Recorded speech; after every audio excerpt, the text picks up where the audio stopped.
Lashana Tova. So that means Happy New Year in Hebrew, because today is Rosh Hashanah. Sundown is Rosh Hashanah. And usually, if you've ever heard me speak or had a conversation with me longer than 5 minutes, then you know that I'm a half black, half Jewish lesbian. And the people from my job can vouch for the fact that I said this at my interview. Hence, by 5 minutes, you will know this about me. And having these multiple identities really gave me a very unique perspective on the world. I never knew what it was like to fit in, but had a outsider's lens on different things. Outsider's lens within my own communities. I never really completely fit in as a lesbian because I'm definitely not masculine, but I'm not feminine either. So it was just this whole, I just didn't fit into any one box.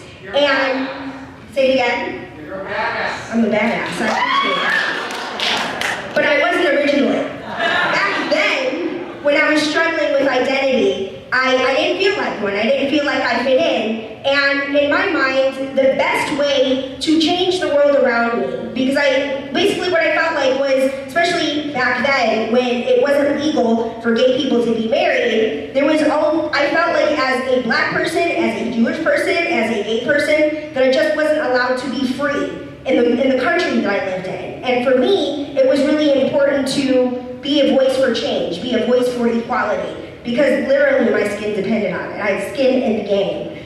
And so, because of that, I felt like I tried things. I worked at a broadcast journalism. I started in journalism because I felt like information was the key. And what I feel like I recognized is it really didn't matter whether information was out there and whether it was being received, because some information just wasn't being heard. You can use facts and say things, and things kind of go in one ear and out the other. And so I had this, well, what else can I do? How can I instill positive change? And in my mind, I heard this quote. It wasn't in my mind. I heard the quote, Mahatma Gandhi's quote, "Be the change you wish to see in the world." So I made that decision to be the change I wish to see in the world. And that turned out to be a lot harder than it looked. Because when I look at other people who are making decisions that I wouldn't like, people voting for people I don't want them to vote for, that I recognize that I want that same freedom to vote for people I want to vote for and believe what I believe, to be a part of an interfaith community that teaches love instead of a specific religion, regardless of the fact that nobody knows what it means to say, teach love. But love is my religion. And so I used science of mind. I learned these science of mind principles. Like I said, energy is all there is. The law of cause and effect, and learn how to use the law of cause and effect to be the change that I wish to see in the world. And so what that meant, at the Spiritual Center, at the Global Truth Center, one of the things that is taught is love only. And that's what it means, to live life as love is your religion, to love every time I come across something that I don't like, every time somebody makes a decision that I don't like. Jesus talked about turning the other cheek, and that definitely did not seem like it'd be any fun. And in reality, it's really not. Especially once I became a minister, there are all these things that I would do, and I was like, ooh, as a minister, I probably shouldn't do that.